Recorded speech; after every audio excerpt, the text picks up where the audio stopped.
Et nous alors ? Et nous alors ? Eh oui, Et nous alors, c'est un podcast sur des sujets sous-cotés dont on entend peu parler. Des thèmes qui ont leur place dans la lumière et des témoignages de personnes voulant faire entendre leur voix. L'occasion de déconstruire certaines idées reçues et casser quelques tabous. Avis aux curieux, tendez l'oreille.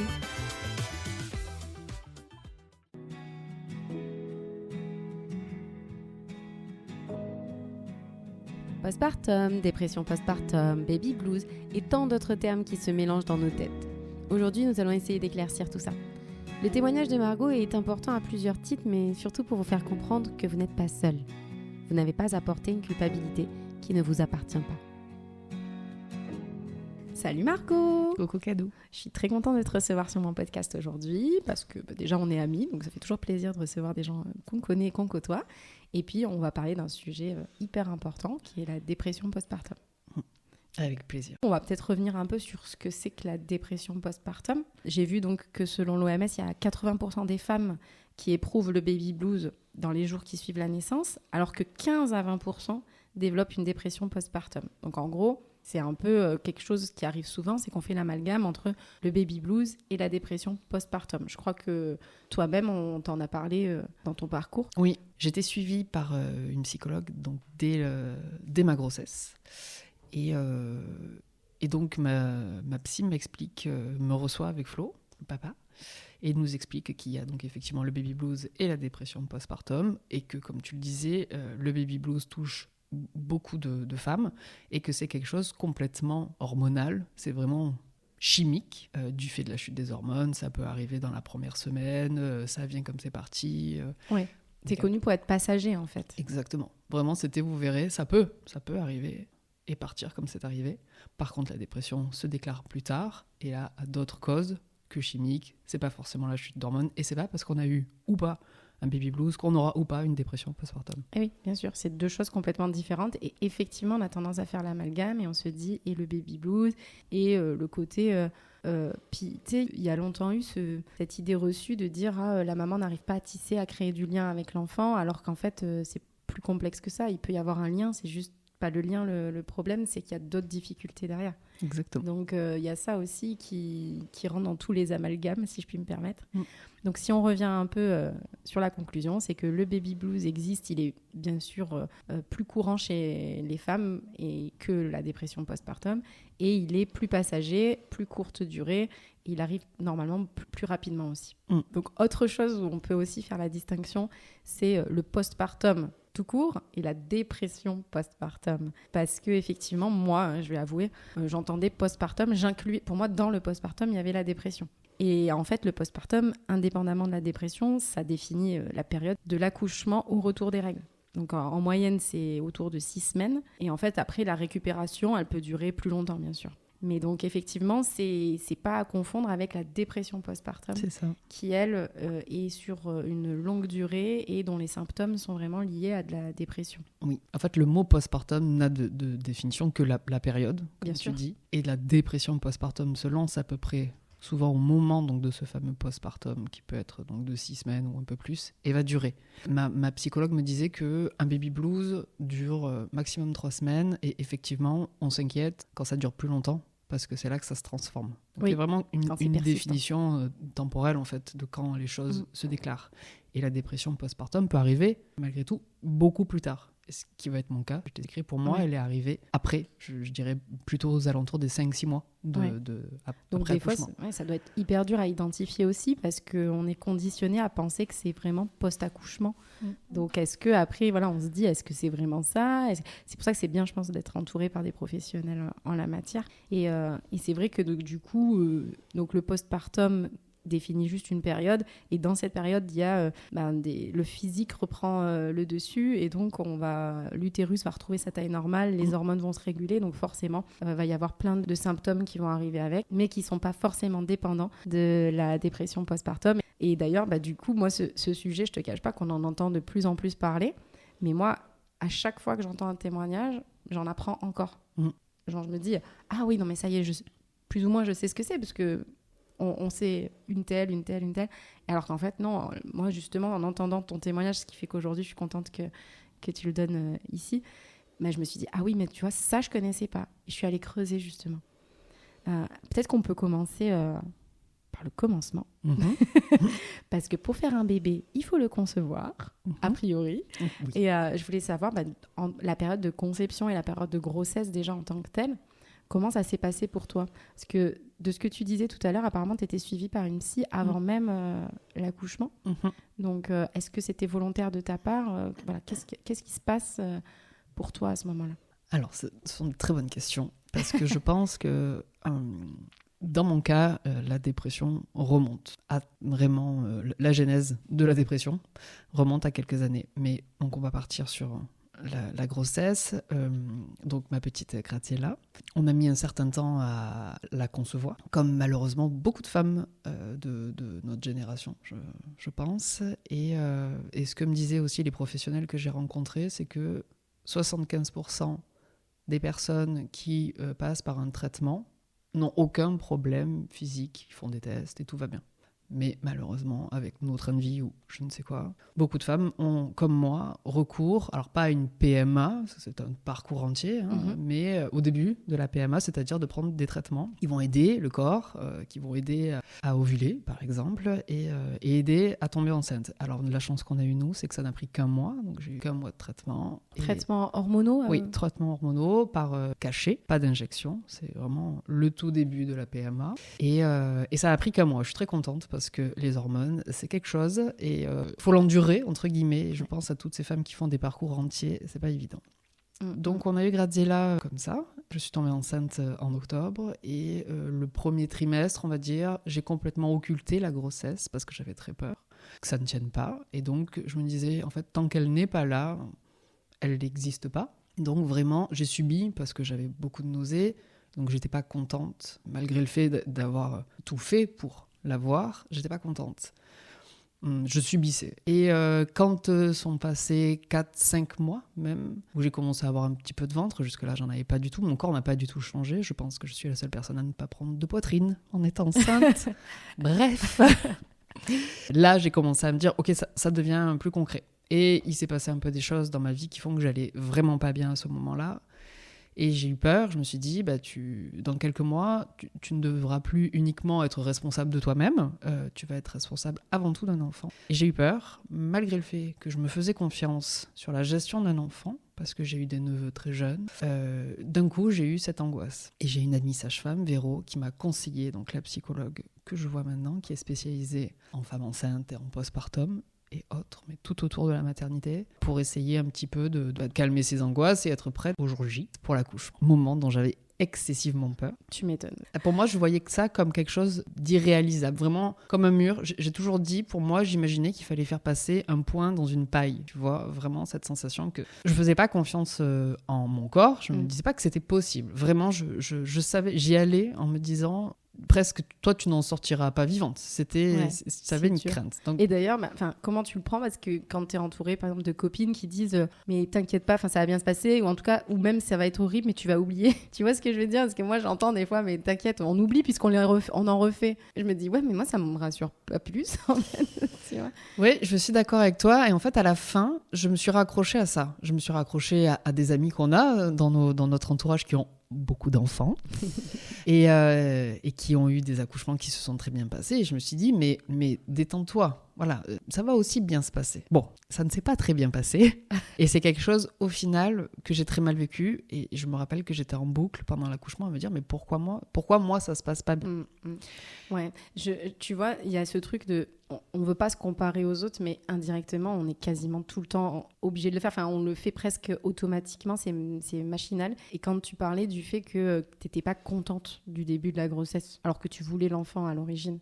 Et je me dis, est-ce qu'à ce moment-là, déjà, tu te dis, je devrais être contente. Oui. Normalement, je suis censée être contente. Donc, il y a quelque chose qui ne va pas chez moi. Ou est-ce que tu t'es dit, tiens... c'est normal, chacun réagit différemment. Tu l'as vécu comment à ce moment-là, émotionnellement? Je l'ai vécu, première option, malheureusement, c'est-à-dire, oui, je devrais être contente. Et ça, c'est effectivement un fil rouge, tu vas voir, jusqu'à ma guérison de la dépression, on va dire, qui est resté. C'était la comparaison et le « tu devrais ». C'est là où je te dis que ça traîne depuis je pense, très longtemps, c'est que j'ai jamais été très contente de moi. Je me suis toujours fait beaucoup de reproches. Tu aurais dû, tu devrais. Et donc, c'est parti de là. Tu devrais être contente. Tu as pris un traitement, tu es enceinte. Le premier mois, il y a des femmes qui vont très loin dans le parcours. Toi, c'est le premier mois. Tu devrais être contente. Mais j'étais pas contente. Et puis, on est au 4e mois, ça a tenu. Tu devrais être contente. Et puis, c'est une fille. Tu devrais être contente. Je voulais une fille. Je voulais une fille qui naisse en juillet. J'ai une fille qui est née en juillet. Je devrais être contente. J'ai tout ce que je veux. Elle est en bonne santé. Tu vois ? Ouais. Sur le papier, t'as tout pour être contente. Pourquoi tu l'es pas et pourquoi t'arrives pas à l'être, quoi. Et donc, tu t'en veux. Et le problème, c'est que c'est ça qui va nourrir, après, par la suite, le mal-être et la dépression. C'est important d'être entouré, de pouvoir avoir des retours d'expérience, bien sûr. Moi, j'ai un enfant, entre guillemets, un peu tard, par rapport à certaines personnes, puisque je l'ai eu à 36 ans. Donc c'est intéressant, je pense qu'il y a certains événements de ma vie où j'ai été armée grâce à ces témoignages, grâce à ma grande sœur, donc qui a eu des enfants il y a 15 ans maintenant. Mais d'un autre côté, tu es du coup aussi nourri par des expériences qui vont te donner matière à comparer et à te comparer et à te dire mais je devrais faire ou réagir autrement. Ouais, mais non, mais tout à fait. Et je pense que c'est le cas de beaucoup de personnes. Et même si on essaie de se convaincre qu'il faut pas se comparer, on se compare forcément, même dans l'éducation, dans tout. Il y a un moment donné, pourquoi moi, pourquoi pas eux, pourquoi un tel, etc. Donc moi, je trouve que c'est un fonctionnement tout à fait normal, après éprouvant au quotidien. Donc on va revenir sur ton accouchement. Donc là tu dis ça s'est pas bien passé. Est-ce qu'on peut avoir un petit peu plus de détails? Bien sûr. Alors il y a un terme mais dont je ne me souviens pas, c'est que médicalement mon accouchement s'est bien passé. C'est-à-dire que Gradiela n'a jamais été en détresse. Il peut y avoir une détresse du nourrisson, tout allait bien, mais ma péridurale n'a pas fonctionné et moi je n'étais pas prête à ça. C'est-à-dire qu'il y a des femmes warriors qui ont envie de ça. Je pense à mon amie Charlotte qui avait envie d'accoucher sans péridurale. Moi j'avais pas envie de ça. Non, je la veux. Donnez-la moi. C'est la seule chose où on m'a dit vous avez un projet de naissance et c'est ça qui est aussi important. Quand je suis arrivée, j'ai dit oui, je ne veux pas mourir et je ne veux pas que mon enfant meure. Et j'ai dit c'est l'ordre de mon projet. C'est-à-dire que pour moi, à ce moment-là encore, comme mon bébé n'était pas là, j'avais dit à Flo, c'est cet ordre-là. Je ne veux pas mourir d'abord. Et même ça, après, je me suis dit, mais comment ça se fait que c'était ta priorité ? J'étais capable de dire, ma priorité, c'est de ne pas mourir. C'est un tabou. Mais sauf qu'il y a plein de femmes qui te diraient, mais non, sauvez l'enfant. Non, mais bien sûr. Et moi, je trouve que c'est... Comme pour tout ce qu'on va aborder aujourd'hui, il faut sortir du jugement, il faut sortir de sa propre conception. Chacun fait ce qu'il veut, pense ce qu'il veut. Et moi, je trouve ça humain, en fait, de se dire, moi, j'ai pas envie de partir. C'est ça. Et j'ai envie de profiter de l'être que je vais mettre au monde aussi. Exactement. Donc, moi, je pense que j'aurais eu tendance à dire exactement comme toi. Et c'est vrai que, voilà, le jugement des autres, finalement, à la poubelle. Oui, mais tout le long de tout ça, de tout ce process, le jugement, il est là. Et on a beau essayer de se dire qu'on fait fi, c'est difficile. Donc, moi, c'était mon projet et je voulais une péridurale qui fonctionne. Voilà. Bien sûr, elle n'a pas fonctionné. Elle n'a pas fonctionné. Quand tu dis elle n'a pas fonctionné, c'est-à-dire que ça n'a pas pris du tout. Ou moi, je sais par exemple que ma belle-sœur, ça avait pris, mais que sur une partie du corps, pas l'entièreté. Toi, ça a été vraiment pas du tout, du tout? Non, c'est comme ta belle-sœur. Ah. Apparemment, c'est le pire. Je ne sais pas ce qui est le pire, de toute façon, dans un accouchement douloureux. Mais moi, j'ai dilaté très, très vite. Je suis arrivée, j'étais déjà à 3. Donc, pareil. Il faudrait que je sois contente parce que c'est bien. Il y en a qui arrivent à 1 et que ça dure 1000 ans avant d'arriver à plus. Moi, j'étais à 3. On m'a posé la péridurale de suite. Et tant mieux parce que vraiment, je n'en pouvais plus déjà. Et il était 2h du matin. Et en fait, elle n'a pris que d'un côté. Et donc, je m'étais dit, allez, c'est bon, le calvaire s'arrête. Dans 10 minutes, elle aura fait effet.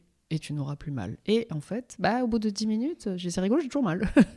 Et j'ai toujours très très mal d'un côté. Donc en fait, j'avais un côté où ça avait fonctionné et que j'avais comme la sensation que toute la douleur était allée de l'autre côté. Et j'avais très mal. Et donc toute la nuit, je leur ai dit, j'ai mal. Ils m'ont mis ce qu'on appelle des bolus, donc c'est plus de produits. Donc toute ma partie droite était complètement paralysée, mais mon côté gauche était très douloureux et malheureusement sa tête était à gauche et donc je la sentais tout le temps. Il y avait même plus cette sensation de contraction où tu as un moment de douleur et puis comme une vague, une redescente. J'avais mal tout le temps. Et donc quand nous sommes arrivés au moment de pousser, on m'a dit qu'elle était très haute, donc il allait falloir pousser pendant 2 heures avant de réellement accoucher. Et en fait, j'ai dit, je n'ai plus d'énergie, je ne peux plus. Et donc, ça a été un calvaire pendant 2h30 où j'ai été très mal accompagnée, malheureusement, par la sage-femme qui était là. Et en fait, ce n'était que douleur. Et je me disais, mais pourquoi je suis là, en fait ? Pourquoi je vis ça ? Pourquoi je suis, de nos jours, avec les moyens, pourquoi pourquoi on m'envoie pas en césarienne? Alors là, oui, c'est sûr qu'on pourrait se dire, bon, bah, t'avais juste mal, ma cocotte, mais je dis, sauf que je n'ai plus l'énergie pour la sortir. Je me raccrochais à l'idée qu'elle allait bien. On me disait, elle est pas en souffrance, elle va bien. Et en fait, je suis arrivée à un moment où j'ai dit, voilà, j'avais beaucoup de propos. La sage-femme qui était là avait des propos très culpabilisants, très durs. Après coup, j'en ai discuté avec Flo, et il me dit, oui, tu as raison. Je dis, ça pourrait être une mauvaise interprétation. Je pourrais dire maintenant, oh là là, elle était pas sympa. Mais non, elle ne l'était vraiment pas. Elle ne m'encourageait pas, et en plus, elle me culpabilisait. Et donc, en fait, il y a un moment où j'ai craqué, où j'ai dit, en fait, moi, je ne fais plus rien. Vous m'ouvrez où vous voulez, vous faites ce que vous voulez de mon corps. Maintenant, je veux bien mourir, vous la sortez. Et ça me rendait très triste parce que je me disais, ben là, j'ai passé le cap où je veux bien mourir tant qu'elle ne meurt pas et je verrai pas mon enfant. Et il y a eu une demi-seconde de ce moment où vraiment, je me suis dit, je veux mourir, vraiment, je veux. J'ai trop mal. Tout ça, je le veux pas. J'ai envie de mourir. C'est pas je vais, c'est j'ai envie de mourir. Laissez-moi partir. Laissez-moi partir. Vraiment, je veux. Là, j'ai un souhait. Je veux mourir. Et ça a duré une fraction de seconde et je me suis dit, oh, je pensais pas un jour ressentir ça. C'est terrible. C'est terrible d'avoir envie. Et c'est là où vraiment ça m'a fait un choc et où je leur ai dit, mais vous êtes un corps médical, vous vous débrouillez, vous la sortez, vous m'envoyez en césarienne. Et là, bizarrement, ça a pris 2 minutes, ils ont pris une ventouse et ils l'ont sortie. Donc autant te dire que j'étais un peu énervée qu'on l'ait pas fait avant. Et elle est sortie et elle allait très bien. Et ça a été, bon, même pas un soulagement, mais si tu veux, à partir de là, pour moi, je me représente comme un encéphalogramme plat, c'est-à-dire que je n'avais aucune émotion. Mais j'étais ni triste, ni heureuse, ni rien. J'avais l'impression d'être morte. J'étais vide. Ça n'a pas duré, vraiment cet état-là, où je me disais, mais tu es plus que de la chair, on va dire. Mais ça a vraiment changé quelque chose en moi. J'étais quelqu'un de très sensible, qui pleure à la moindre occasion. La moindre occasion. Publicité un peu bien faite, je pleure. Mais moi aussi. C'est vraiment... On n'en parlera pas. Mais... Parce que bon... On a quelques petites anecdotes de larmes. N'est-ce pas Mais là, ça a vraiment changé quelque chose et qui a perduré. Mais vraiment, à ce moment-là, comme on dit qu'apparemment, l'ADN d'une femme est modifié pendant la grossesse. Là, j'ai envie de dire, l'ADN profond de mon âme, si je peux dire ça comme ça, a clairement été modifié. Et ça a été le début de... Je pense, à partir de là, que vraiment, j'ai commencé à creuser le début de ma dépression. D'accord. Une folle aventure et ça m'étonne pas que ça ait réveillé en toi plein de petites choses qui vont entraîner derrière des complications. Et justement, après cet accouchement, est-ce que tu as ressenti des symptômes post-natals, c'est-à-dire même physiques, physiologiques, avant même peut-être d'avoir creusé cette dépression postpartum? Oui, le temps de la maternité est un temps assez particulier. Donc, on est resté 4 jours au lieu de 3, parce qu'une histoire de cordon ombilical, de nombril qui n'était pas cicatrisé. Bon. Et on était très bien installés. À la maternité, j'avais une très grande chambre et c'était très agréable. C'est bien, surclassé. Surclassé, complètement. Et donc, on est resté un peu plus longtemps. Et en fait, moi, dans mon souvenir, j'adore ce moment parce qu'il était très suspendu. On vivait des choses parallèlement avec Flo, professionnellement, où c'était pas facile à côté. Donc là, on était dans un cocon, où vraiment on était concentré sur notre enfant, sur nous. Flo dormait avec moi à la maternité, donc on n'était que tous les 3. On avait limité énormément les visites pour avoir que les amis très très proches et la famille. Et donc ce que j'ai ressenti pendant ces 4 jours, vraiment, c'est la suite de ce que je te disais par rapport à mon état, c'est que je n'avais aucune émotion. Mais vraiment, j'étais pas triste, j'étais pas angoissée, rien ne m'angoissait, les soins. J'étais pas heureuse non plus, j'étais pas contente. Je me rappelle qu'on m'avait dit, tu vas voir, à la maternité, c'est le balai des professionnels de santé qui viennent, la sage-femme, la puère, qui font que passer. Oui, ça me dérangeait pas. Rien ne me dérangeait. En fait, j'étais complètement indifférente. Et c'est vraiment pas quelque chose que je suis. Toutes les personnes qui me connaissent savent que j'ai un peu tendance à être impulsive, à être sensible, à gueuler un peu. Et là, j'étais... Humaine. Oui. Mais justement, là, j'étais pas humaine. Enfin, j'avais l'impression que j'étais spectatrice. Que j'étais là, que mon corps était là, mais que je le survolais. Et en même temps, c'était aussi très reposant parce que pas ressentir d'émotions, c'est reposant. Bien sûr. Donc ça a été un peu le début. j'avais hâte de rentrer chez moi et j'avais pas hâte. En fait, je ne ressentais rien. J'avais envie de voir les amis, ça oui, mais je sais pas, c'était très particulier. Le premier jour, donc j'ai accouché le matin et j'avais dit, on prévient nos familles qui vont avoir envie de venir, bien sûr, je veux voir personne. Et puis, quand je suis arrivée dans la chambre, je dis, je veux voir ma sœur. J'avais l'impression elle l'avait vécu, elle, et j'avais besoin qu'elle soit là, donc ma sœur est venue, oui. Mais mis à part ce souhait, j'en avais pas. J'avais pas de souhait, j'avais pas faim, j'avais pas soif, j'avais envie de rien. C'était très particulier. Voilà ce que j'ai ressenti. Et encore une fois, je me disais, mais je la regardais, je me disais, mais tu devrais être heureuse. Tu devrais regarder ton enfant et te dire, c'est l'amour de ma vie. Tout le monde. J'avais plein d'amis qui me disaient, mais moi, j'ai ressenti le coup de foudre quand mon enfant est sorti. Moi, je la regardais, j'étais enfin, je sais pas comment te dire. Je savais qu'elle était là, que j'allais devoir apprendre à l'aimer. Et je me disais, mais pourquoi t'as pas ce coup de foudre, toi ? Pourquoi t'as pas ce que tout le monde dit ?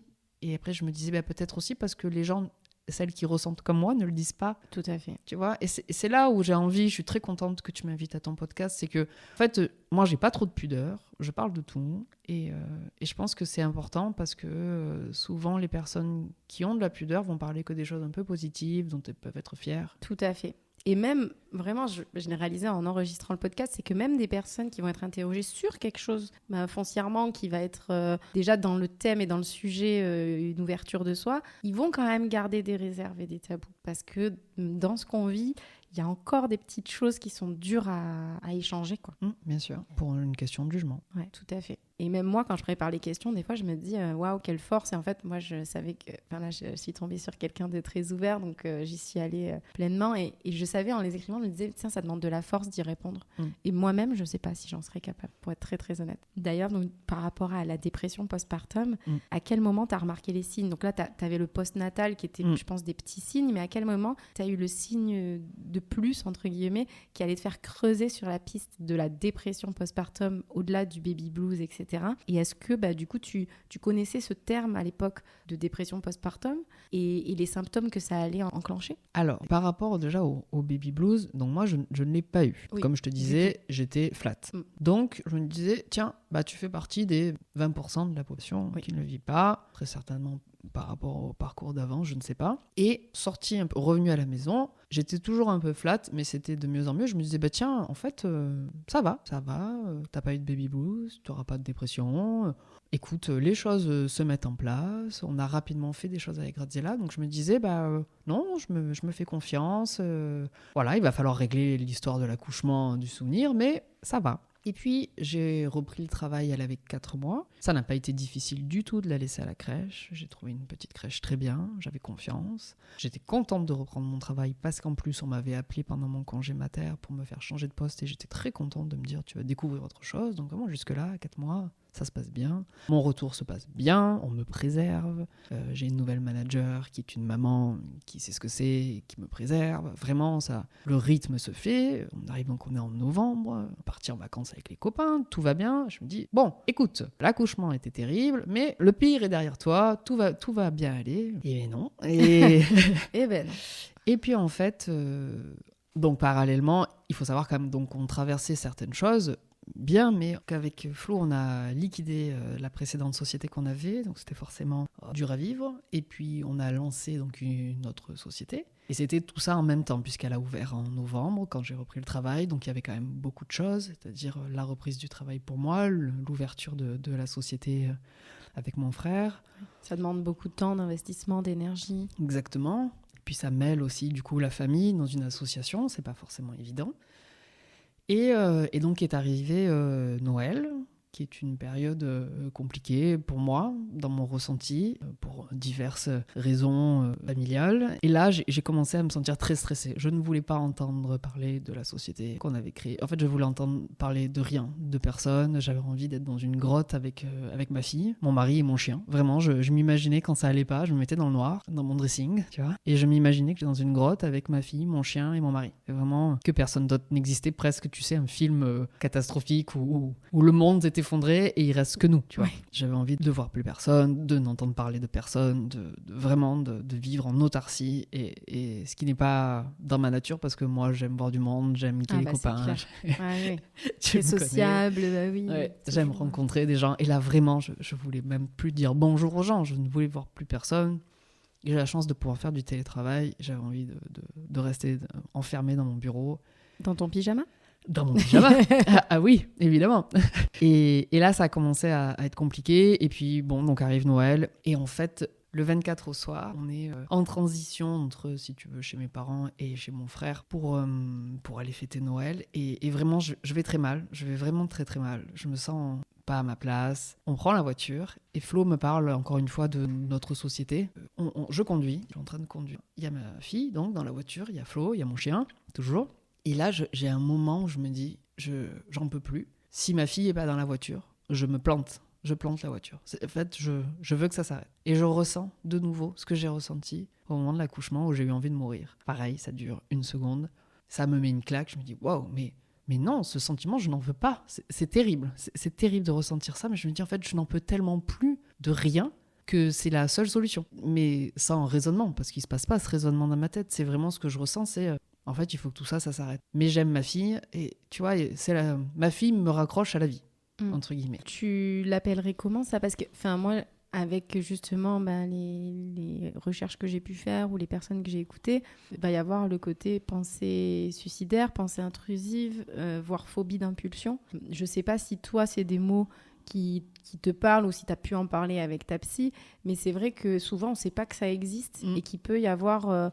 des moments justement où le cerveau nous donne des idées de choses qui peuvent être dangereuses alors qu'en fait on les fera pas forcément, on les mettra pas en action, mais ça n'empêche que le cerveau nous envoie ces petits signes, ces petites alertes. Oui, alors il y a 2 choses, effectivement. La phobie d'impulsion, j'en ai eu énormément pendant la période où j'allais bien, effectivement, dès que je ne savais pas ce que c'était.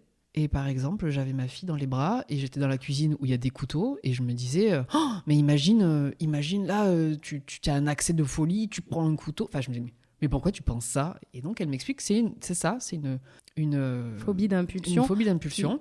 Juste pour contextualiser, la phobie d'impulsion, c'est classé comme trouble obsessionnel compulsif. Et en fait, c'est une peur intense, voire irrationnelle, de perdre le contrôle de ses actions et commettre un acte dangereux, du coup. C'est ça. Mais que tu n'as pas envie de faire. Et que tu n'as pas envie de faire et que tu ne feras pas à terme. Non, que tu ne feras pas. Mais la pensée en elle-même, elle est là.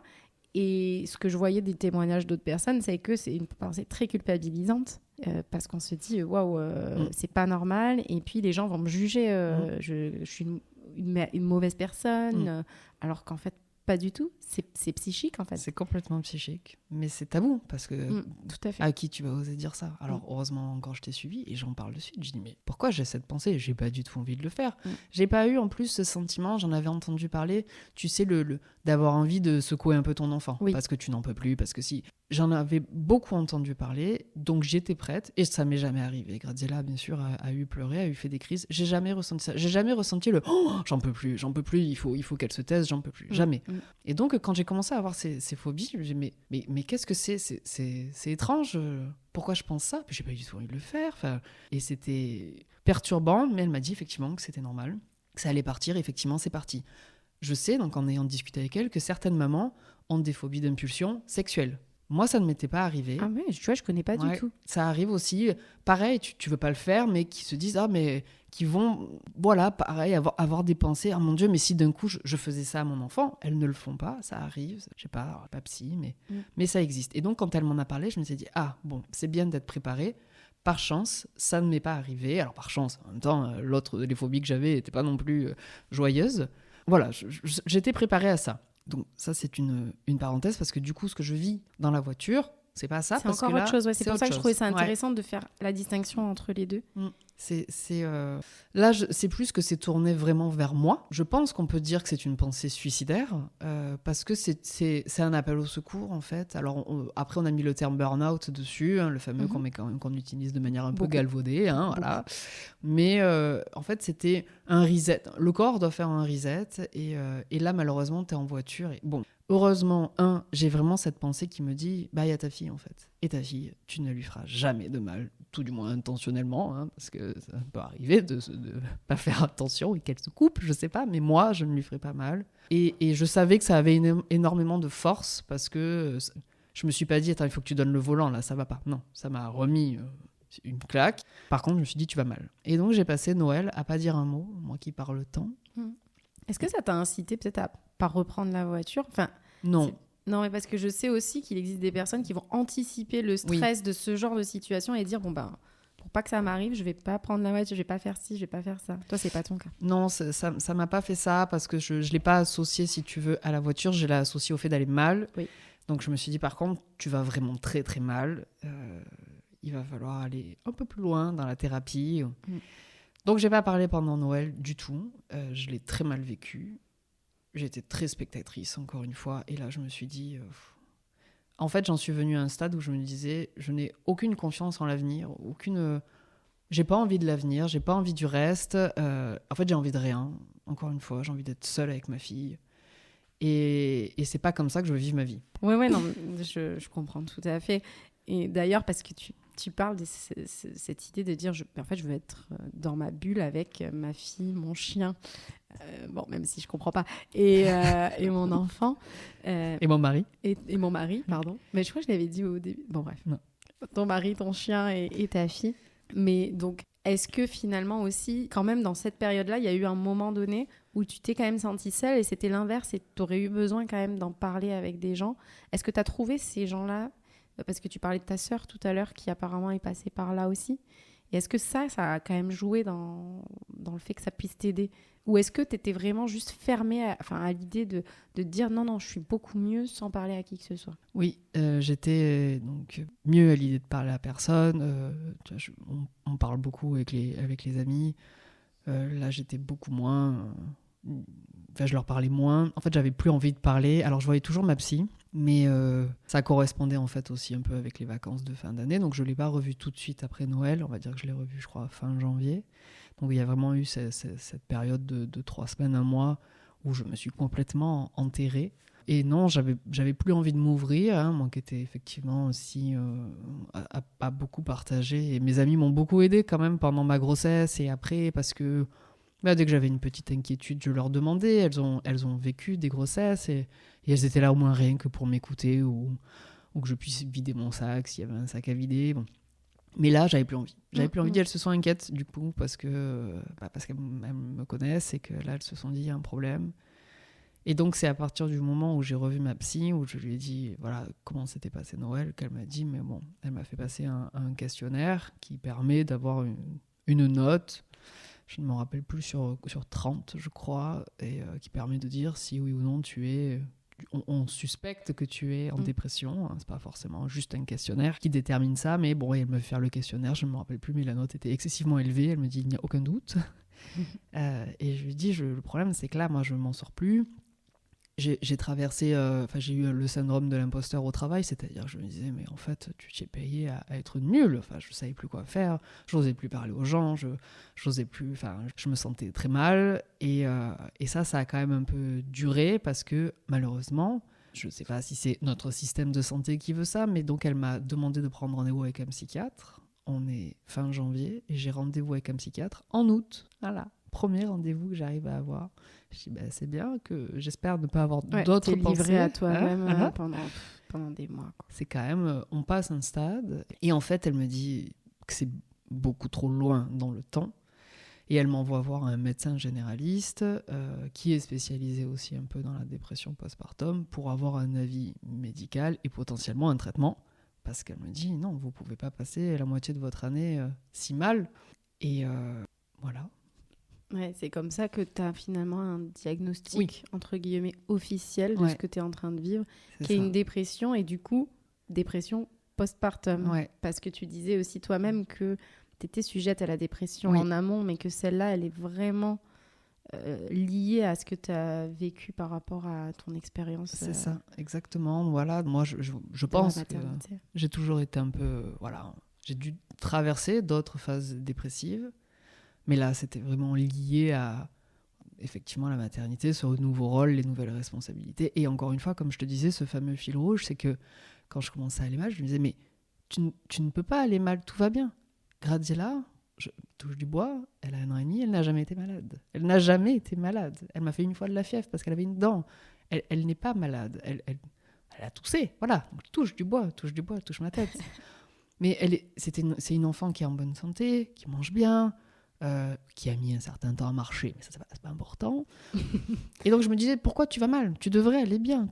Parce que vraiment, moi, je voulais juste un enfant en bonne santé. Ça paraît bête à dire, mais je pense que c'est un peu ce qu'on veut tous. Voilà, finalement. on veut un enfant en bonne santé. C'est le principal. Donc je me disais, tu as ce que tu veux. Tu as tout ce que tu voulais dans ton plan, tu vois. Tu peux pas aller mal. Tu avais fait un fichier Excel là. C'est ça, j'avais fait un fichier Excel. J'avais causé mes coché mes cases. Il faut savoir quand même que les fichiers Excel, c'est ton domaine, ta passion. Donc tout allait bien. Voilà, donc encore ce sentiment de culpabilité de tu ne peux pas aller mal. Tu ne peux pas aller mal. Tu es suivi, tu es entouré, tu as de la famille, tu as des amis, ta fille va bien, tu as un métier, blablabla. Tu devrais aller bien. Tu devrais. Et au lieu de ça, plus ça allait, parce qu'en plus donc on ouvrait notre société. Donc, on récupérait une stabilité financière, on va dire, qu'on avait un peu perdue. Donc, les choses s'amélioraient, et plus ça s'améliorait, plus j'allais mal. Donc, plus ton sentiment de culpabilité explose. Mais enfin, qu'est-ce qu'il te faut pour aller bien ? Il faut un traitement, parce que la dépression est une maladie, et pas du zèle, de « oh là là ». J'ai entendu les gens qui te disent il y a toujours un peu de travers, il y a toujours en dépression. Non, la dépression est une maladie. La dépression est une maladie. Et encore une fois, j'ai l'impression d'en parler sur chaque sujet, mais parce que c'est toujours pareil, c'est pas dans ta tête. En fait, ce qui est dans ta tête, ça existe de toute façon. Si c'est dans ta tête, c'est que c'est quelque part, c'est dans ton corps, c'est dans partout. C'est une vraie maladie, c'est vraiment diagnostiqué, c'est accompagné, c'est quelque chose, c'est comme ça existe. C'est comme le Père Noël, ça existe. Et, c'est vraiment une blague, mais franchement, pitié, arrêtez de me mettre en colère avec non, ça n'existe pas, ou c'est dans la tête, ou le tu exagères, tu sais. Oui, le tu exagères. Ça va. Ou j'apporte encore plus à ta culpabilité, qui est de dire, mais t'as tout pour être heureuse. Mais en fait, le bonheur, c'est quelque chose d'abstrait, c'est pas quelque chose de quantifiable, c'est pas quelque chose qui est lié au matériel ou à ce qui nous entoure. C'est vraiment interne, c'est ce qu'on ressent. Donc, personne ne peut dire tu as tout pour être heureuse. Je le suis ou je le suis pas, je le ressens ou je le ressens pas. Et ça s'arrête là, quoi. Tout à fait. Je me permets de le dire parce que je le dis à chaque épisode, quand même. C'est bien, c'est un leitmotiv. Ouais. Et puis, nous, les femmes, on subit ça pour beaucoup de choses, si je puis me permettre. Je ne vais pas rentrer dans mes trucs féministes. D'ailleurs, en parlant de nous, les femmes, je vais basculer. Oui. Je vais parler de ton mari. Oui. C'est-à-dire que justement, ton mari, comment il a vécu cette période-là à tes côtés ? Tu t'es sentie soutenue ? Est-ce qu'il a réussi à comprendre ? Parce que l'air de rien, c'est dur de comprendre. Quand tu peux essayer de te mettre à la place de l'autre, mais tu ne le vis pas. Donc, comment il a vécu ça et comment toi, tu l'as ressenti par rapport à son accompagnement ? Alors, c'est très intéressant, je pense, comment il l'a vécu, puisque donc avant, quand j'avais mes phases où j'allais pas très bien, il comprenait pas. Et il le disait, je ne comprends pas, je ne sais pas ce que c'est de se sentir mal. Tu vois, je disais, mais parfois, il n'y a pas de raison, je sens que je me sens mal. Et il comprenait pas. Voilà, pour lui, c'est A plus B. On est en bonne santé, blablabla, tout va bien, on a tout pour. Je ne comprends pas ce qui va pas. Si tu peux pas mettre des mots dessus, je ne peux pas comprendre. Bon. Après, la dépression, vraiment, quand j'étais en dépression postpartum, en fait, il a vu vraiment que j'allais mal. C'est-à-dire que c'était pas cyclique, c'était plus cyclique, c'était tout le temps. J'allais très mal et ça se voyait. Un changement un peu de personnalité. Complètement, ouais, un changement. Lui, il l'a vécu, il a été d'un très grand soutien, si tu veux, parce qu'il se rendait compte que j'étais malheureuse. Et il dit souvent, moi, ce qui me rend heureuse, c'est que tu sois heureuse. Alors, c'est une phrase qui peut être, dans un premier temps, bien interprétée, se dire c'est beau. D'un autre côté, ça me mettait la pression parce que je me disais, je suis pas heureuse. Du coup, il ne l'est pas. Du coup, à cause de moi, il n'est pas heureux. Il faut que je sois heureuse. Puisque son bonheur dépend du mien, en fait. Et ça, je lui avais dit au début, ça ne rendait pas compte, mais parce que, il a tendance à être un peu... il est heureux facilement. j'en suis presque jalouse. Voilà. Mais ça me mettait un peu la pression. Il l'a compris, ça aussi, et il m'a soutenu, et notamment dans le sens où il était là pour Graziella, il était là pour moi, il me jugeait pas, même si c'est de l'ordre juste de l'organisationnel, pour que je puisse aller chez la psy, pour que je puisse aller chez le médecin, tu vois, il était là, il l'a compris, et puis il s'est presque un peu effacé pour me laisser la place de revivre. Et je pense que ça a été très dur pour lui, et il me l'a dit. C'est même pas je pense, puisqu'il me l'a dit. On se disputait beaucoup, parce qu'il faut pas croire que... Enfin, je crois que personne ne le croit, qu'un enfant, ça rapproche. Non. Donc on est un couple très soudé, on s'aime, mais oui, un enfant, la fatigue et les nouvelles responsabilités, et donc une dépression dans le lot, ça peut créer des disputes. Ça crée de la distance.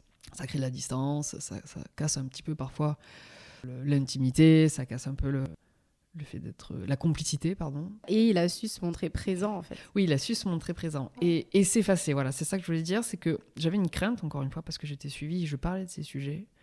J'avais la crainte que ma fille s'efface à cause de moi. Graziella, elle râlait pas, c'était un bébé facile, comme on dit. Et je savais que, j'en discutais, ça pouvait être aussi à cause du fait que moi, j'étais mal. Et maman a besoin de toute l'attention.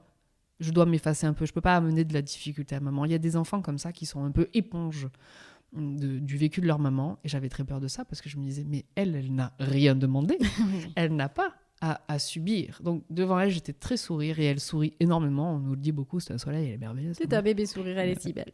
Elle est magnifique. Donc j'avais peur de ça, et effectivement, peut-être que elle a été un peu en retrait, et j'étais, effectivement, je gardais en tête que je me disais, il faut que tu ailles mieux pour toi, mais aussi parce que ton enfant mérite de grandir avec une maman qui va bien, qui s'occupe bien d'elle, mais qui va bien. Il y a toujours, il y a une inertie. Quand tout le monde va bien, on se sent bien. Et ça, on en discutait, qu'effectivement, avec ma psychologue, c'était le risque qu'un enfant s'efface vraiment à cause du vécu de la maman. Et donc, c'était, je pense, aussi ce qu'a vécu un peu Flo. Et maintenant que ça va mieux, il me le dit, c'est quand même plus facile, forcément, de vivre avec quelqu'un qui va bien, que quelqu'un qui est pas très bien. Oui, parce que je pense que ce qui est difficile pour l'autre, c'est de se sentir impuissant. Parce qu'on veut aider l'autre à aller mieux, alors que souvent, c'est une démarche un peu personnelle et qu'on peut pas... Non, on peut pas être le sauveur. On peut essayer, bien sûr, d'amener toujours du mieux, et on fait toujours du mieux qu'on peut, mais la personne a sa propre démarche, et il faut savoir être patient, et c'est pas facile. Non, c'est très difficile. D'ailleurs, je trouve ça hyper important, parce que je le savais pas, et du coup, je trouve ça intéressant de le savoir. Là, en l'occurrence, c'est super, parce que Flo, lui, il a une disposition à être heureux, et que tout se passe bien, même quand ça va pas autour de lui. Donc, tant mieux, grand bien lui fasse, c'est bien.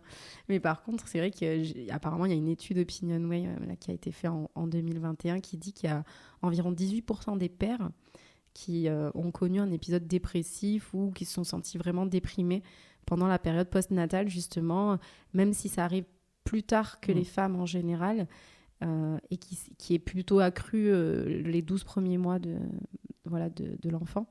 Et je trouve qu'effectivement, c'est quelque chose quand même de relativement propre aux femmes. Il y a quand même les hormones, etc. Je dis pas, j'enlève pas... tout ce qui appartient aux femmes et qui est compliqué, mais j'oublie pas qu'en fait, il y a certains papas qui peuvent passer au travers de ça, et qui, je pense, peuvent ressentir une sorte de double tabou. Parce qu'il y a le tabou de personne n'en parle, mais qu'en plus, quand on en parle, c'est du côté féminin. Et donc, quand tu es un papa, peut-être que tu te dis, j'ai pas de légitimité, parce qu'elle souffre tellement, et depuis des années, même avant l'accouchement, que moi, je vais peut-être pas me plaindre quand ça me tombe dessus, alors qu'en fait... c'est humain, ça existe, on a le droit de se sentir mal, même quand on est un homme, après la naissance, et ça existe. Et voilà, il faut pas, je pense, trop se censurer. On peut être vraiment conscient de ce que vivent les femmes, et assumer aussi que c'est compliqué pour soi-même. Mais c'est encore plus difficile, je pense, pour un homme, parce que, comme tu dis, c'est tabou, quoi. Ça va plus loin encore que la dépression postpartum des femmes, qui est tabou, mais dont on parle quand même de plus en plus. Mais les hommes, presque comme s'ils n'avaient pas la légitimité d'aller mal, tu vois. En fait, pourquoi il faut le vivre, effectivement, tout ça. Et comme s'il y a une échelle aussi de la douleur. C'est-à-dire comme elles le vivent plus, et que je suis consciente qu'en plus de ça, il y a les enfants, en plus de ça, moi, j'ai pas le droit. Mais si, en fait, tu as aussi le droit. Il y a pas, c'est pas... Tout le monde a le droit d'aller mal, quelle que soit, de toute façon, la situation et la vie qui mène. Et les hommes aussi ont le droit d'avoir mal, au-delà du rhume. Ils peuvent avoir mal aussi. Ça leur arrive. Ça leur arrive aussi. Et tu disais tout à l'heure, maintenant que ça va mieux. Donc, ça va mieux ? Oui, ça va mieux. Parce que, donc, comme je te disais, j'ai été adressée à un médecin. Et puis, finalement, j'ai enfin vu un psychiatre. Vraiment pour un côté médical. Prise de médication. Exactement. Donc, on m'a donné un traitement antidépresseur et également un traitement anxiolytique parce que tu me posais la question, pardon, et je ne l'ai pas mentionné, mais un des facteurs qui nous a énormément alertés, c'est que je ne dormais plus. J'avais des scénarios dans ma tête d'angoisse, mais des films. J'aurais pu en faire des films affreux de ce qui pouvait arriver à ma fille, arriver à mon mari. Et ça partait en boucle, vraiment des gros scénarios où quelqu'un rentrait chez moi, volait ma fille. Donc je calculais comment je fais, comment je l'en empêche, où je pars, en voiture, à pied. Tu vois, enfin, vraiment, je calculais plein de scénarios étonnants dès que je fermais les yeux, dès que je tentais une sieste ou dès que je me couchais. Et donc, en fait, je ne dormais plus. J'avais peur, et j'arrivais pas. Tu te redresses, tu te dis, oh, on arrête les scénarios, tout va bien, la porte est fermée, personne ne veut venir voler ton bébé, enfin voilà. Et t'as beau te dire ça, tu te recouches, tu fermes les yeux, bam, mais ça repart. Et c'est là où on a dit, bah non, il faut dormir, et là, il y a un problème. Et donc ça, c'est les angoisses, on les traite avec des anxiolytiques qui permettent de dormir. Tu te réveilles, tu es fracassé, mais au moins t'as un peu dormi. Et voilà, c'est ça qui vraiment a tout déclenché. Donc j'ai pris ce traitement-là. J'ai pu arrêter les anxiolytiques assez rapidement parce qu'il ne faut pas les prendre sur le long terme, sinon après tu en es dépendant. Ouais. Donc je suis arrivée à les arrêter et je suis contente assez facilement et je dors et j'ai plus d'angoisse très bien. Et par contre, je continue mon traitement d'antidépresseur qui lui se prend sur la durée parce que c'est pas tiens, je vais mieux, je l'arrête. Parce que le risque, c'est la rechute. Donc ça, je l'ai toujours, mais donc ça va bientôt faire 1 an. Et donc maintenant que je vais bien, que je vais mieux, que je vais même très bien, on va l'arrêter petit à petit, on va le réduire. C'est une très bonne nouvelle et j'avoue que, je me suis jamais sentie aussi bien parce que je suis enfin en phase avec tout ça et que je suis sortie de la culpabilité, cette fameuse, toujours, tu vois. Parce que le traitement, donc je l'ai pris, je te dis, début d'année dernière, il a fallu un certain temps. C'est pas magique, attention, c'est pas une poudre de fée, c'est une béquille. Il faut une thérapie derrière, il faut continuer de suivi, il faut continuer de parler. J'ai fait l'EMDR aussi, je suis arrivée à l'EMDR, pour ceux qui connaissent pas, tu peux... L'EMDR, je dirais pas ce que ça veut dire parce que je me rappelle jamais, mais en fait c'est une technique qu'il faut faire avec un professionnel qui est formé et qui permet par des mouvements soit oculaires, soit de tape sur les genoux, de faire un droite-gauche, de faire travailler ton cerveau et qui vient retraiter en fait un souvenir qui n'est pas encore bien classé dans tes petits classeurs de ton cerveau, qui est toujours un peu en trauma. Oui. Et en fait, on vient en faire plus qu'un souvenir, moins lié à de l'émotion, toujours, et qui vient se ranger, en fait. D'accord. Et moi, j'ai fait ça pour l'accouchement. On a dû l'arrêter parce que j'allais vraiment trop mal pour continuer le MDR, parce que ça secoue quand même. Une des conditions pour lesquelles on ne fait pas, par exemple, de MDR, c'est si tu es enceinte, parce que ça peut être risqué. C'est vraiment une technique quand même qui chamboule un petit peu. Mais je suis arrivée à traiter mon traumatisme de l'accouchement. Et donc voilà, c'est grâce à cette thérapie, ces médicaments que j'ai commencé à aller mieux à partir d'août, quand même. Ça a pris un certain temps. Mais pareil, au début, je me disais, mais attends, t'es traitée, t'es suivie, pourquoi tu vas pas bien ? Et voilà, il faut se laisser le temps. Et je suis enfin sortie de ça, de la culpabilité, et tout va bien. Donc, non, mais c'est super, c'est un bon signe d'espoir aussi. Quand ça va mal, ça peut aller mieux, oui. Et heureusement, et quand ça va mieux, c'est bien. Oui, mais là où... Ça a pris combien de temps en moyenne, à peu près pour toi, en tout cas, dans ton histoire à toi, si on prend entre l'accouchement et les périodes de down, et là, ça va mieux? Ça a pris 1 an, on va dire. Okay. Si on compte un peu avant l'accouchement, forcément plus, mais on va dire que c'était lié à ma vie d'avant. Là, on va se concentrer sur vraiment le postpartum. Ça a pris une grosse année. Et vraiment, j'insiste, pour moi, c'est hyper important qu'on en parle parce que autour de moi, j'ai des amis qui m'ont dit, je pense que j'ai fait une dépression postpartum, mais j'ai pas osé en parler, mais j'ai pas osé consulter, mais j'avais pas le temps. Ou... Je me suis dit que ça allait passer. Je me suis dit que ça allait passer. Et ça a pris, souvent, il y en a qui te disent, ça a pris très longtemps à passer, fait, hein, et c'est pas censé durer des années. On n'en parle pas assez parce que c'est tabou.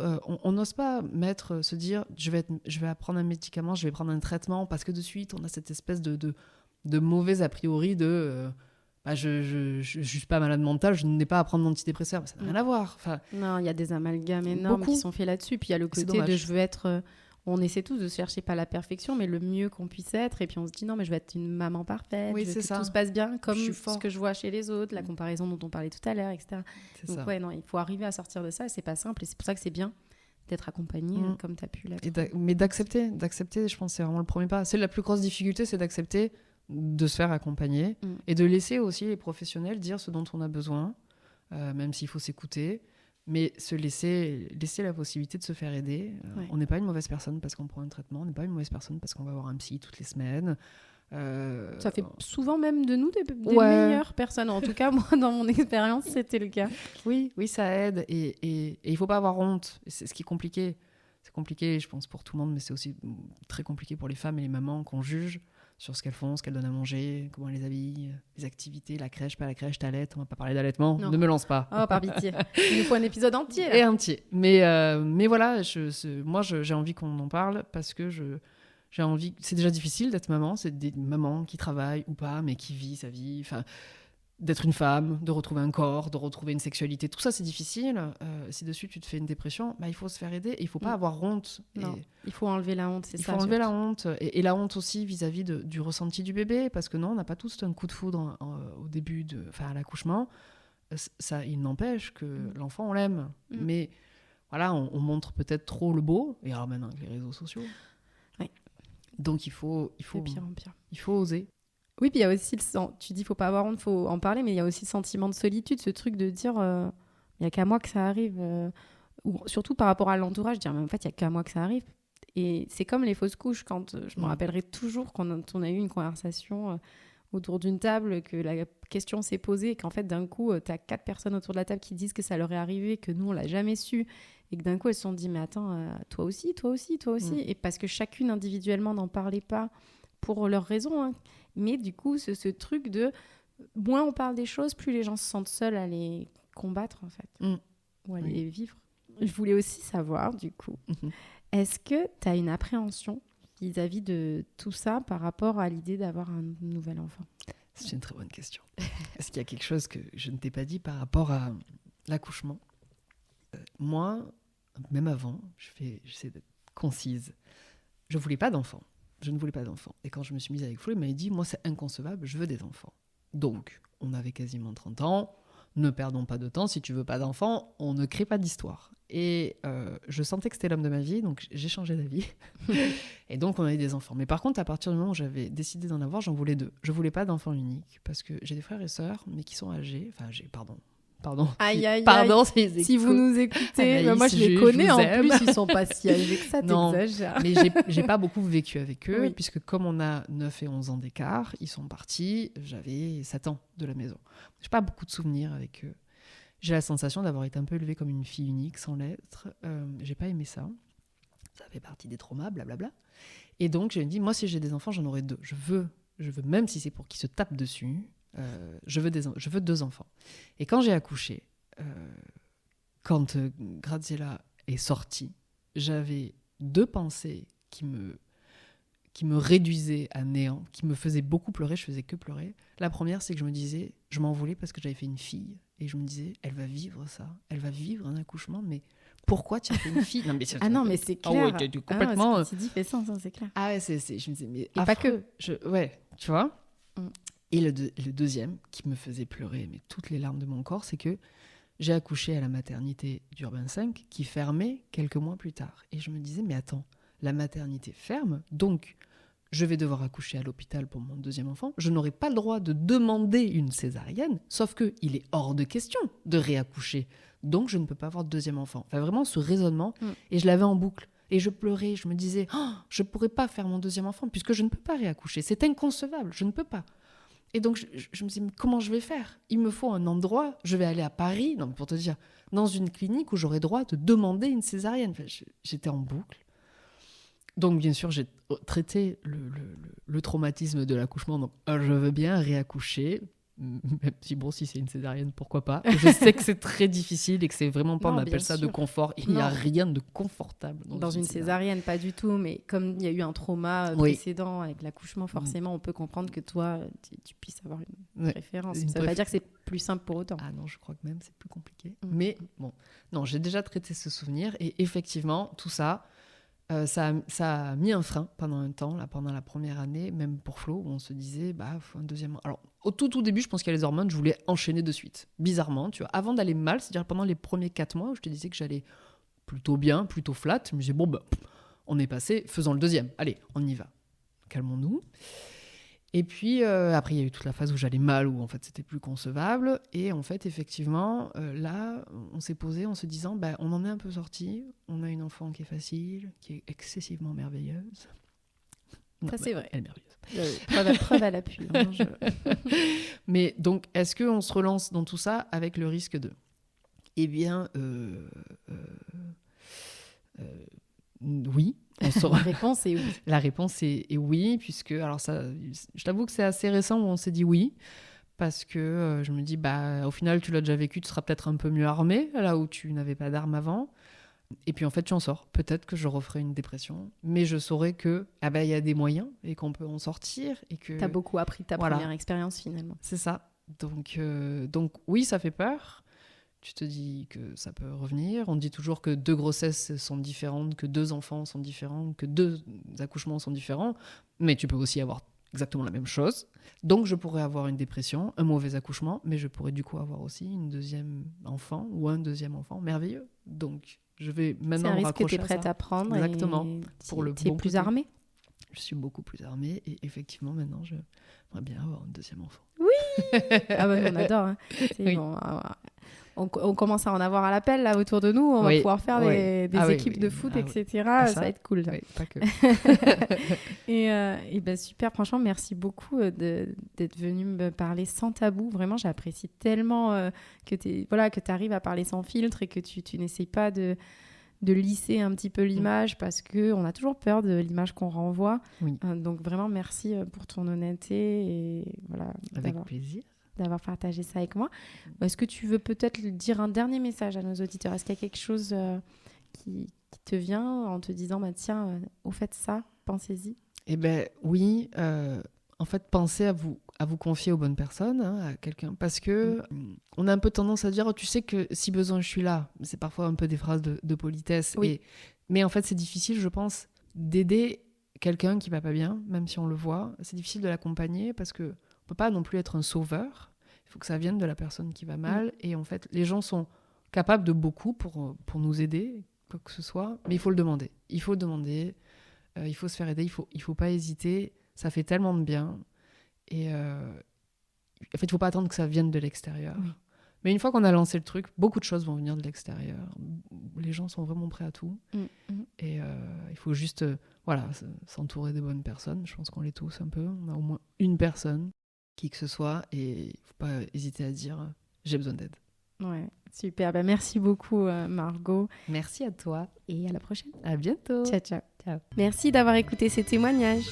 Et n'hésitez pas à vous abonner, partager, commenter et recommander. Si vous souhaitez proposer un sujet ou témoigner d'un sujet que vous estimez sous-coté, contactez-moi sur le blog, Instagram ou sur etnoualorspodcast@gmail.com. Je compte sur vos encouragements. À bientôt. À la prochaine.